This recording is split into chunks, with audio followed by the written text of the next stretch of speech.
at the end of our talk, he said, you know, I have, there's this quilt museum in Nebraska, and I have the most extraordinary director of this museum. Her name is Pat Cruz, and I would love you to meet her. Anytime you want a ticket to Nebraska, just let me know. And I thought, Nebraska, maybe we could just talk on the phone. So I didn't give that much thought to it. Pat and I tried to arrange a time to talk. And when we did, she was indeed extraordinary and remains so today. We spoke for 3 hours, Wow. at the end of which she asked if I would consider applying for the grant that the museum gives. It's an international grant. I don't remember the details so well, but that was the beginning. And the first year was not to include any purchases, only to research. So that's how it began. And then after I returned, I would have these wonderful breakfasts, which I miss so much, with Mr. James, when he would come in from Connecticut early in the morning, play a game of handball at the Harvard Club, and then meet me for breakfast at 8 o'clock when I was sort of crawling in from my 110th Street apartment. And those were wonderful, wonderful meetings. No business was to take place at these breakfasts at the Harvard Club, but we would put maps all over the table, and we would be exploring all areas and possibilities.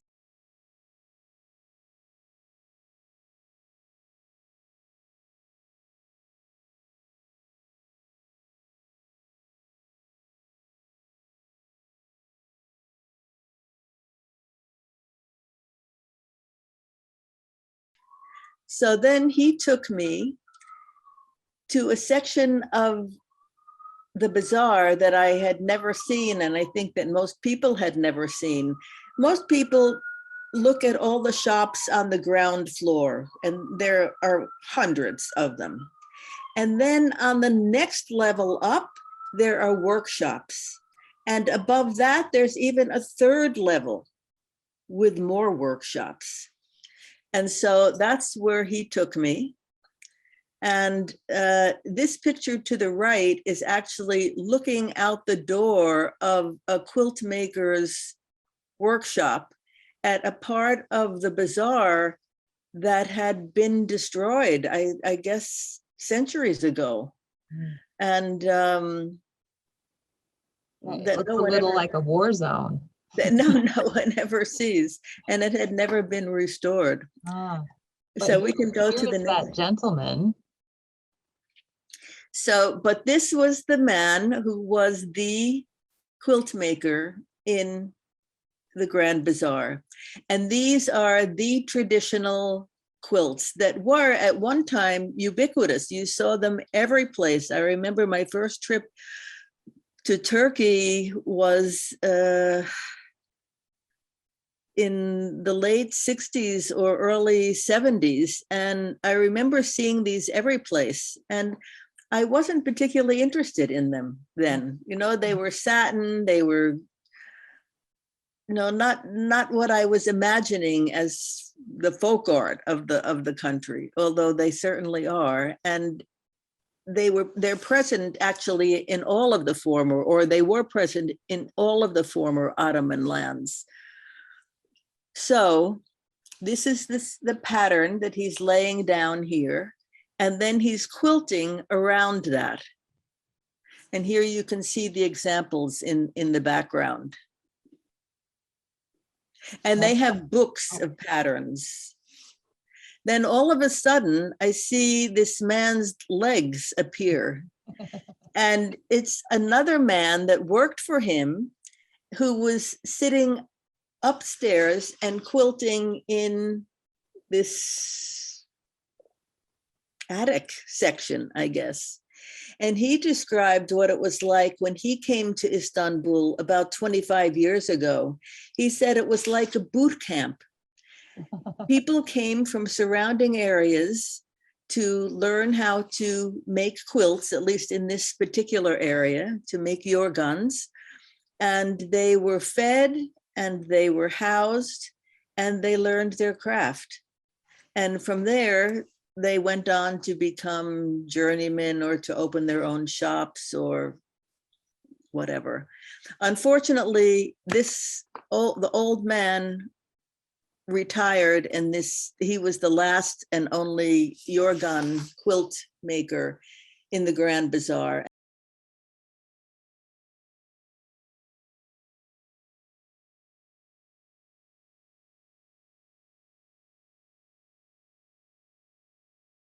She is one of my favorite people. Upu Khan, her name was. And the first time I encountered her, I was traveling with Dinara Chachinbayeva to a village in the Issyk-Kul, Lake Issyk-Kul region. And the village was called Kiziltu, and it was a village of yurt builders.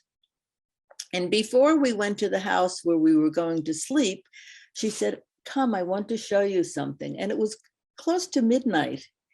And we opened the door of a house, and I think we have one photo of this woman possibly in our catalog.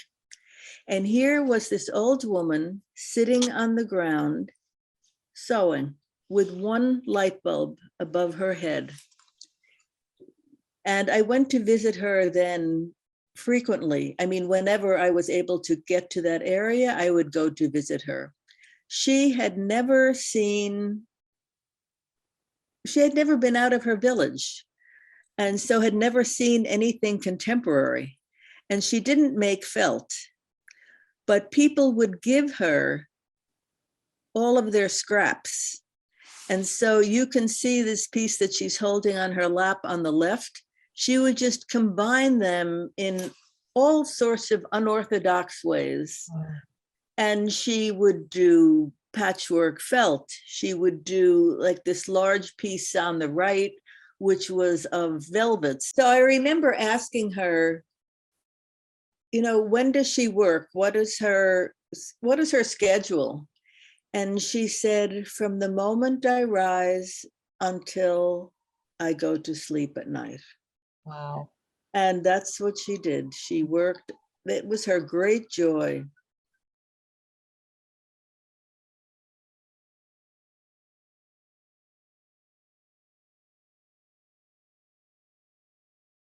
So, I mean, all of those quilts, they're stacked certainly for beauty, but also for practical reasons, because since furniture is at a minimum, certainly in the yurt, there's no furniture, and in the homes, there's very little.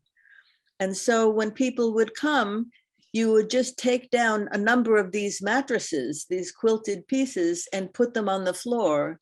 And you could have many people sleeping then at one time.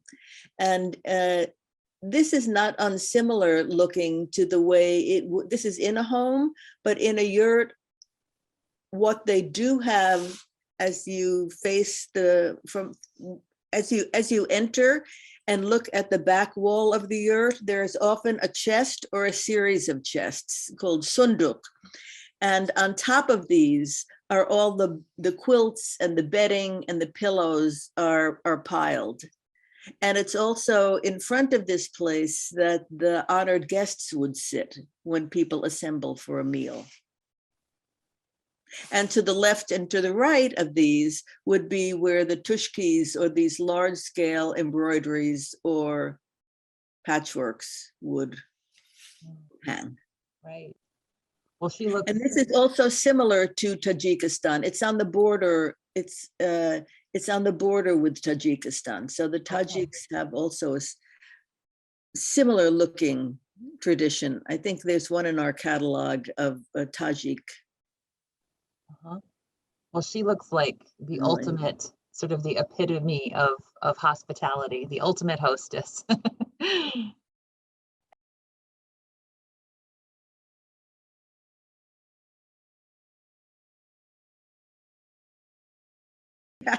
So I did have a great driver. And he is here on the left, except I have no idea where he would get the car. But all I know is that we paid for it to be sort of overhauled and oil changed, I don't know, whatever needed to be done. So it should have worked very well.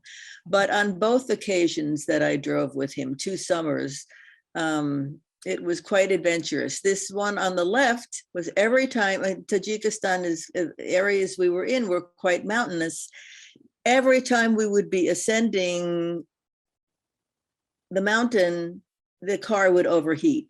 And he would have to look for a stream, get out his pail, and then he would dump cold water on the engine and then fill the tank again. So that was one rather nerve-wracking thing that kept occurring.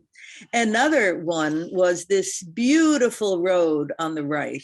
And it was, the name of the area is Tabil Dara. And it was a road that we took down toward the Afghan border. And something else happened to the car that year, in that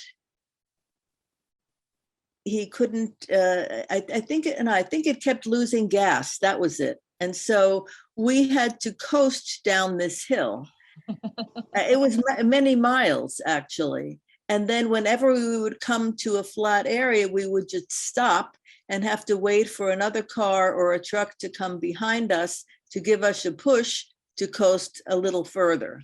Well, I think although he wasn't great on auto mechanics, he was a trustworthy person to travel with. And when we would be in a place where we didn't know where to sleep, he would just be able to ask if someone had like a room in their house we could rent, or apartment, or something. So I trusted him completely as a human being.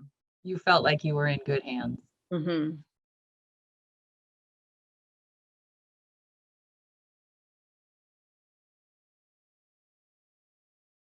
We were in one area that I can't recall actually where it was exactly, but I was stymied. Where to go? I had heard that there were interesting things to be discovered in this area, but I didn't know how to discover them. And so I said, let's go to the bazaar. And I found the oldest woman in the bazaar, this lady on the left. And so we asked her, where can we find quilt makers or patchwork makers? And so she said, of course she could help us. So she gave us the name and address of a place. And we bought something that she was selling, and we went off to find it. So we came to the place, and when they greeted us, and most houses, by the way, you don't really see the houses from the road. All the houses are usually behind a wall, and you enter into a big courtyard, and then there's a house. So someone greets us, and we ask for this family, and they said, oh, sorry, they died 10 years ago. But they invite us in. And what do I find but this woman making patchwork? And this is the second story of a building that has no front wall. And with her granddaughter sitting here to the left with her dolls, looking admiringly up at the grandma. And the grandma had told us that she had been very ill, and she was just starting to work again. And she only makes these things. This piece hanging down was going to be a section for a pillow. And she makes them when she's commissioned to do this for a wedding. And that's what she was doing. Okay. And I love her treadle sewing machine there. Many of them, I mean, I never saw an electric sewing machine. Many of them, most people are sitting on the floor using their machine. Okay.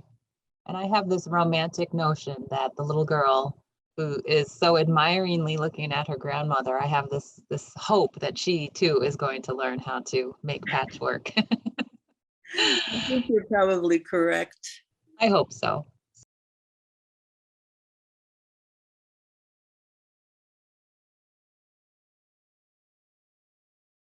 Right. No one expected us when we entered homes, but they still showed us whatever they had. And this woman on the left, I mean, her things weren't out of the ordinary, but she was very hospitable. She invited us to sit down for lunch.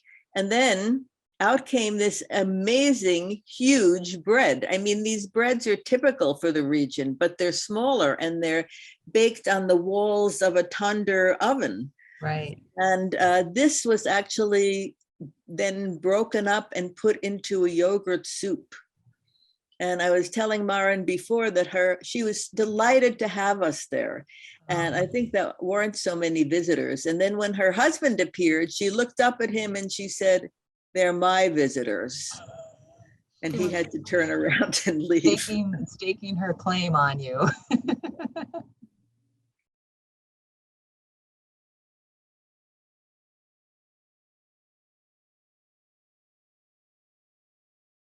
So this is near the Aral Sea, and I went to visit this old woman who didn't have a lot of unusual quilts to show me, although most people were engaged in quilt making in some form or other, in patchwork. But what she did do is this was her wedding curtain. And at a certain point, the bride is behind the curtain. And often the whole curtain is designed. But in this Karakalpak piece, it's just the border. And she hung it in order to welcome us. And then really the homes generally, at least in the outlying areas, don't have furniture. So it's mostly padded and quilted cushions that are piled on the floor and pillows. And so this was laid out for us with some refreshments, and there's an orange and white teapot, etc. Now, would she have made that wedding curtain herself, or would her mother have made it? Is there a dowry tradition in Uzbekistan that includes patchwork and quilting?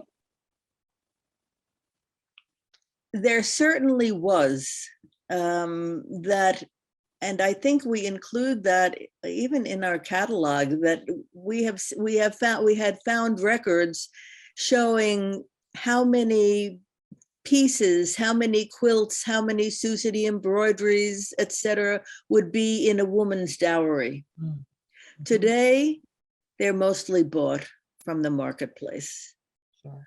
But originally they would be made, it would be whether they were embroidery or quilts, they would be made by the bride. I mean, they would be the pieces on which the bride would learn her craft, helped by her mom and other relatives and people in the village.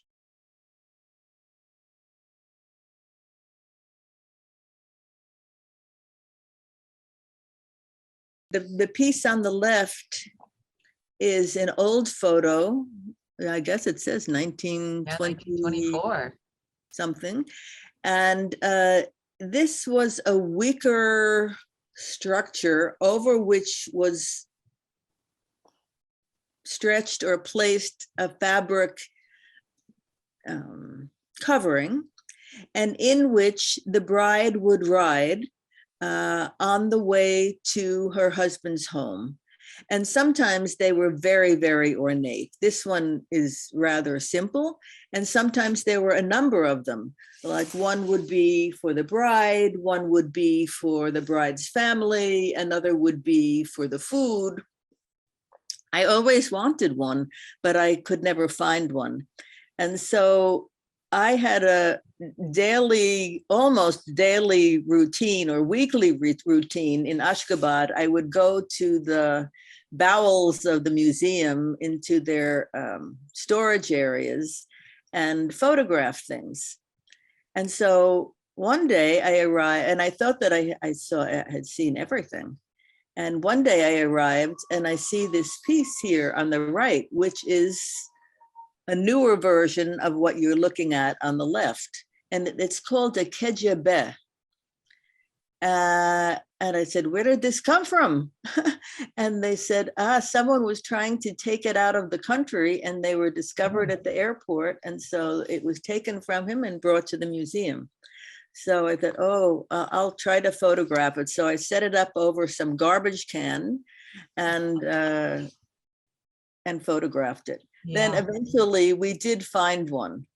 This is in the middle of the Karakum Desert and literally no roads. You can sort of see some tracks there in the foreground. And I was invited sort of to a wedding that was to take place there. This is when I arrived and they were showing me the place where I would sleep. But I'm happy to say that these gentlemen did not sleep in the yurt as well. I was there with some other people. And I think that it's this man, the second from the left, who is the head of the village. And it was his son, is that right? Who was getting married? And it was his son who was getting married. So all of a sudden, the people leapt into these four-wheel drives that zipped up a dune, and I was sort of left behind. I said, what about me? Somebody took me, and the bride appeared from, I don't know where she was coming from, maybe from Ashgabat. And this is the wedding cloak. And this is her husband on the right. The next image. From the front, yeah. And here she's being brought now down into the village, accompanied by her husband and other close relatives. Right. And then she sits in this, it was not a yurt, it was a small concrete building. And the bride is often found sitting on a patchwork quilt, also as a means of protection, as an amulet. And everyone is coming to, or the women are all coming to greet her. And she was here for, sitting here over 24 hours. And the following day, she was to go from house to house, meeting the different members of the community.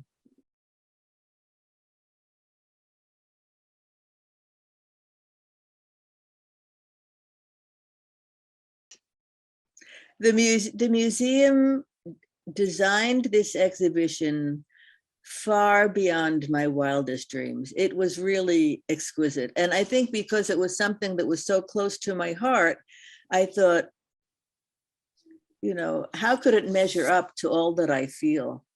But it went far beyond that. It was truly stunning.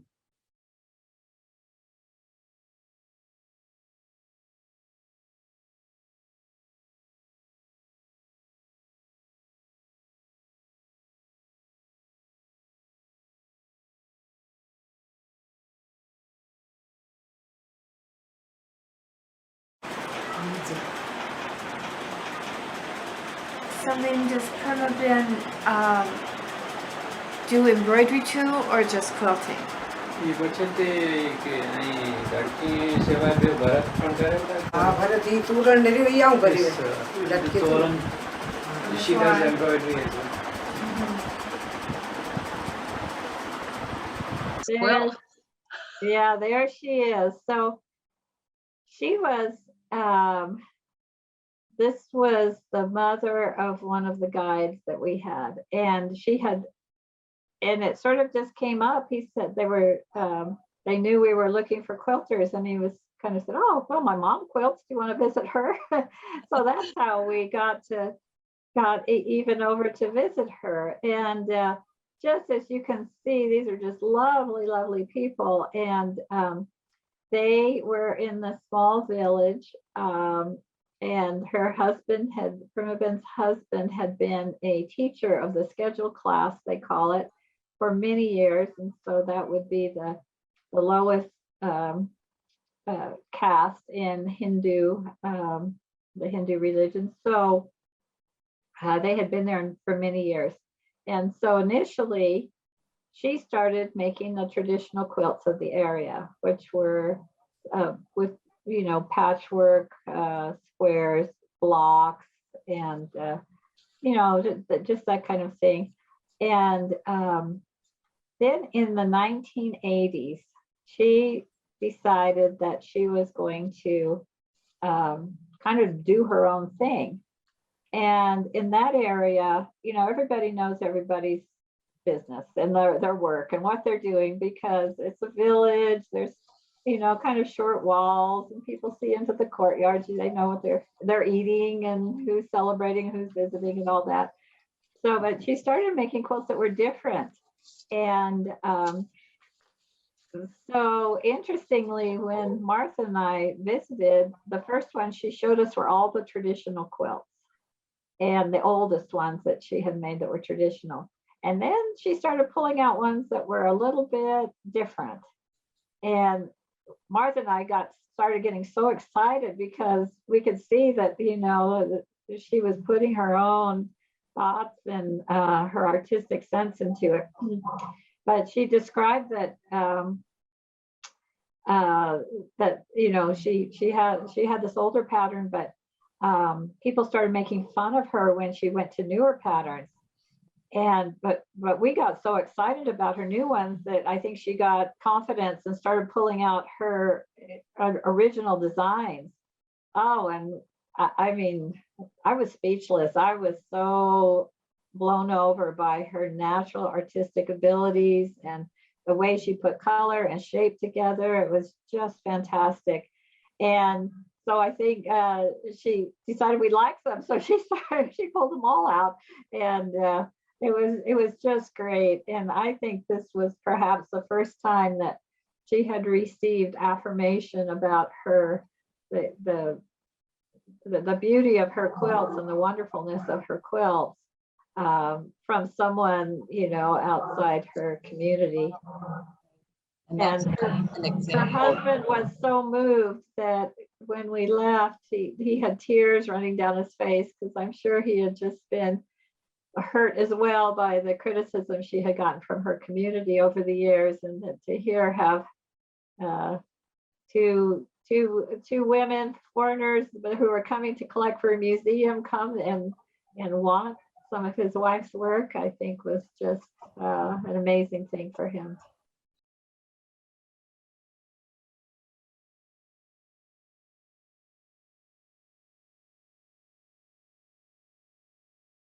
And I was wondering if you often got to see women out in your travels actually working on quilts. Was that a regular occurrence?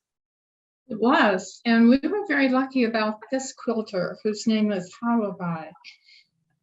Our guide was Salim Wazir, whose father is well known for the textiles, and through Salim, we made arrangements to visit with her. We asked the regular questions about when did she start, what, is she still quilting now, is it passed on through her family? But we had an interesting, we were delighted with her quilts, and we had an interesting thing happen. we chose one that we wanted to buy. And she turned around and had a long speech with Salim about something. We didn't know what it was. And then it clicked. She wanted a receipt for the purchase. I had with me a very shabby looking spiral notebook. This was a challenge.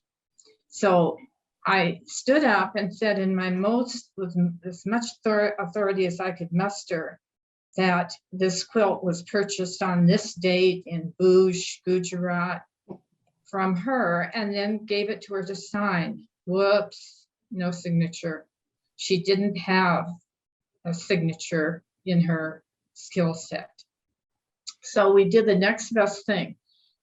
The boys went to the market, these are grandsons, and came back with an ink pad.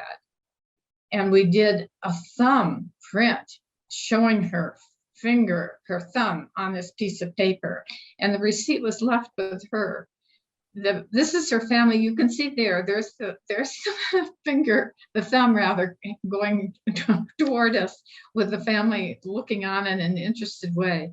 But this was a wonderful woman. She was vivacious and very much, when we asked her about quilting, she said initially she didn't want to do it at all, but because she needed money now and money to do something for her family, she was quilting again and very happy about that. And the interesting thing about that thumbprint is that it no longer had any identification, though no longer had swirls on it. And she said, oh, I have a quilter's thumb. She had worn out her fingerprint by years of quilting.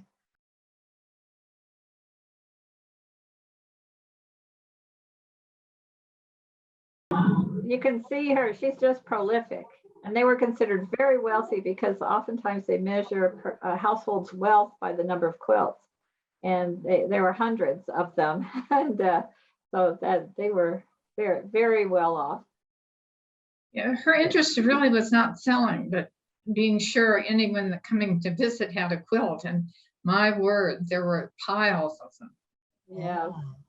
So for household use, but also as a measure of prosperity, sort of? Yes, yes. Nobody. There is 2-3 different uses. Like some quilts on this cupboard, there's a daily uses quilts. Daily use in our house. Like 15-20 quilts, daily use. We are 10 members, 15 members. So we daily use in daytime or nighttime. And some into that's a plastic packing. That's especially when the wedding time, especially many guests come, or just in neighbors, some special program, we give them 20-30 quilts, or in our house some special many guests come, then we use this stock. All of them. So she doesn't try to sell the quilts, it's just for your family. Yes, It's just for the use of your Yeah. family. Again, an amazing number of quilts. I'm sort of flabbergasted. Were they all made by her? Yes, they were. I think the majority of them were. She has 5 sons and they're weavers, but she was quite proud of her quilting. And Patricia earlier on mentioned the charpoy, and this is a good picture of a charpoy. Char is 4 in Hindi, so they sleep on them at night. During the day, they put them up against the wall, or if they're working, they spread them out, as you can see here. But she was a very cheery, jolly woman, and she was very proud of her husband, who'd won an award, I think at the state level, it might have been national, about 20 years ago. And that's something that I had visited them before, and something that they always showed with this award that they got. And the boys are, the sons are that are weavers, have a shop, and they're quite given to selling at various markets, where I don't think she sells the quilts in the same manner, but you can see she's proud of them.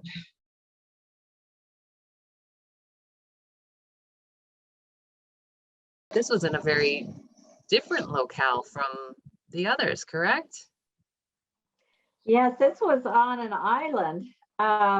So we had to go from Gujarat, make an 8-hour drive around through Saurashtra and then take a ferry to this little island. It's called Dwarka Island. And this is Puri-Ben. And she was a very traditional Bhopal Ribari woman. And you can tell by her outfit, the burgundy blouse and the red print skirt and the shawl. That's what the women wear with the big gold earrings. And she was very much a traditional, dressed in a traditional way. Her mother, who was there, was dressed exactly the same.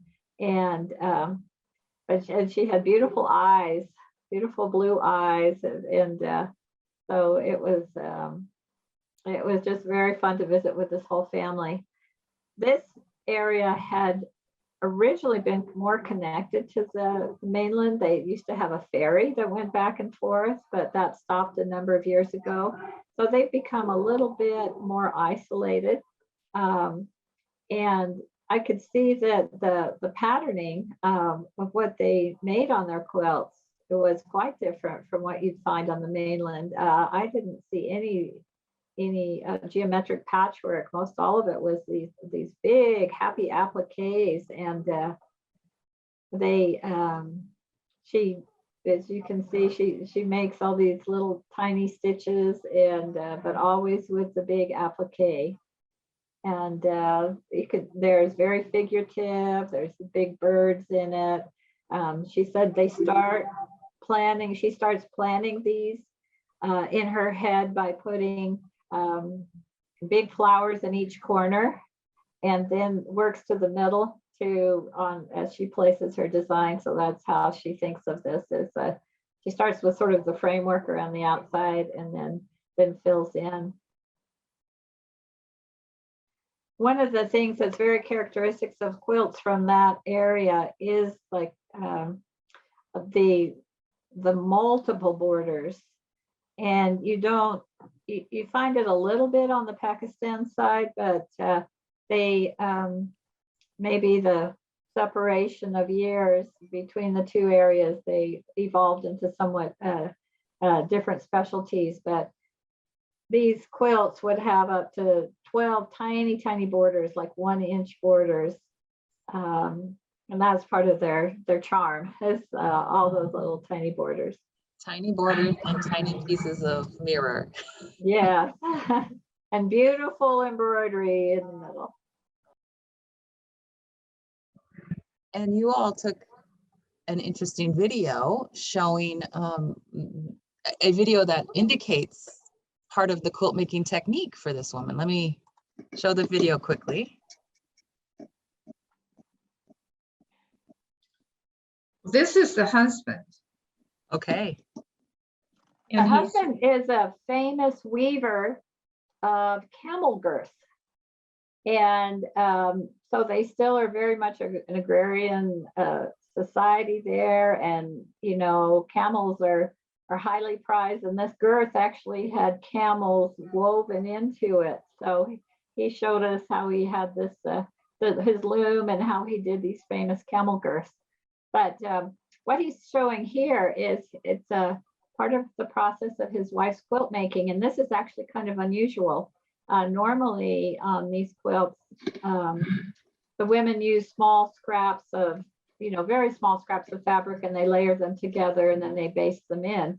But in this community, they actually use cotton, and they put pulled out cotton balls on top of the fabric. So in this case, they sewed the top and the bottom of the quilt together like a pillowcase, and filled it with cotton and turned it inside out. So the edges, the raw edges were inside.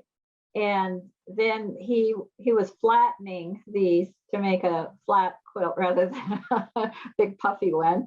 And then his wife would sew it. So this was an unusual tradition that we found, that most of them just use scraps of fabric, but in this case, they actually use cotton. How interesting. And that would ensure that everything became very even and settled. Huh. Yes, Yeah, Oh, and not wonderful. lumpy, yeah. Not lumpy.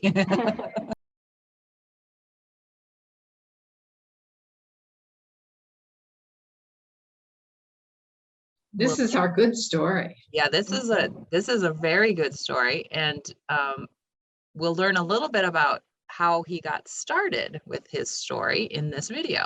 But he was just working for him. For a day he used to get 15 rupees to 20 rupees a day to stitch the quilts.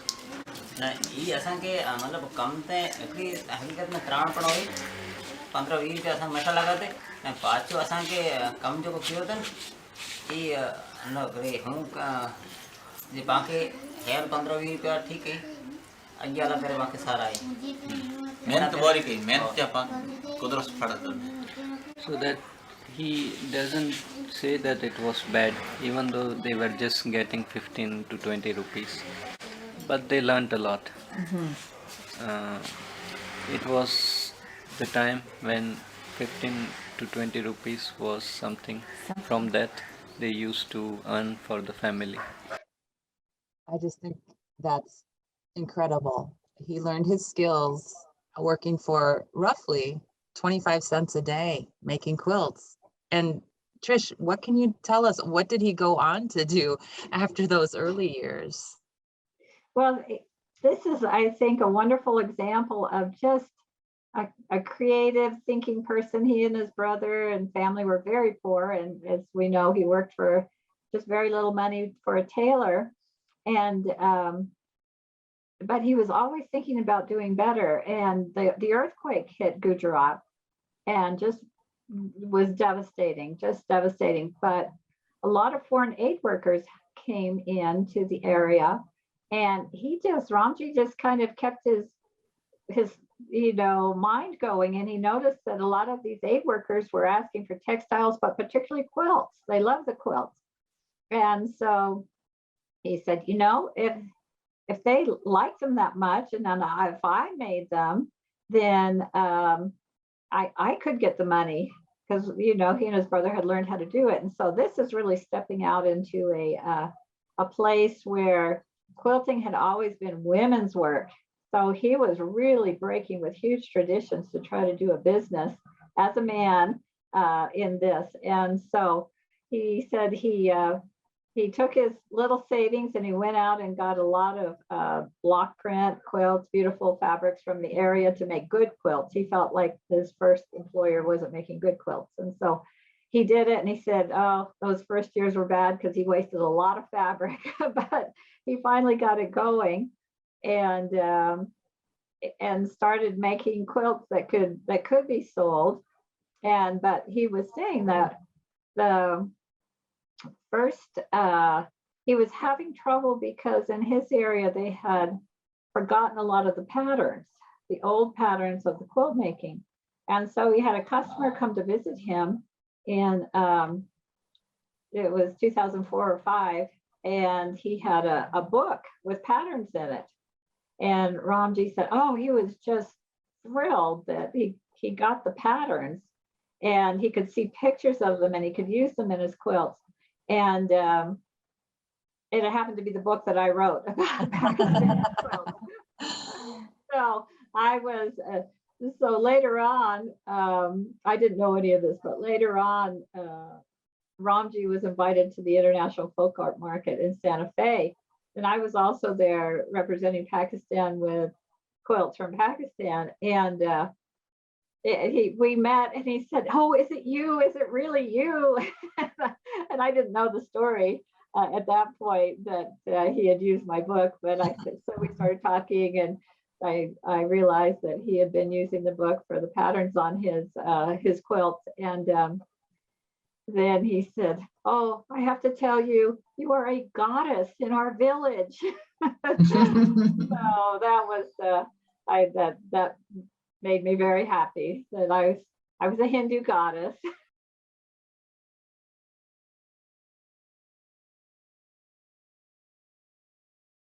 Okay, We've got a good story here. our final quilt maker, and she's just going to tell us a little bit about her design process. આમાં તો પછી ખાલી પટ્ટા જ joint કરવાના છે ને અને આ પગ નાના મોટા કરીએ એટલે પગથિયાનો આકાર આવી જ જાય. So it depends on the fabric, how much they are having. So according to the size of the fabric, they also think about the design. I just like that short clip because it really gives insight into how she plans her quilts. She works from the size of the fabric. It's very efficient and it's very economical, I would imagine. But also, the quilts are gorgeous in the end. So, Marna, what's interesting, she and her mother-in-law went to the market to pick up scraps also for her quilting. And here is an interesting exchange. We found a quilt that we thought that would be just wonderful for IQFCM. And our guide explained that it was going to go to a museum. A museum, says she. Oh, I could not charge money for that. And here was a family, the father ran a statewide nursery. And Tricia was so bright and quick to say, well, we will accept this for our museum, but we know that Diwali, there are big holidays coming up, and the museum would like to make a contribution to you for that. And I admire Tricia for thinking this out so quickly, because here's the exchange, and you can see everybody's happy.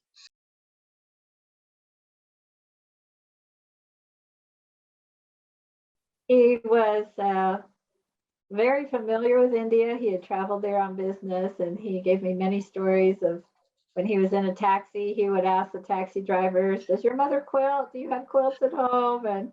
And so it was so fun to get Bob's encouragement over the years to make sure we had covered India and gone to the corners to make sure we had examples of the quilts. And I feel like from what we've seen that the Gujarat area is just one of the richest areas in quilt traditions. There's so many from the Rabari and the Hindus and so many different cultural groups and who all put their own statement and tweak on the tradition of quilting and have their own individual styles. And so it was fun. And I will always be grateful to Bob for his encouragement and his stories of the taxi drivers.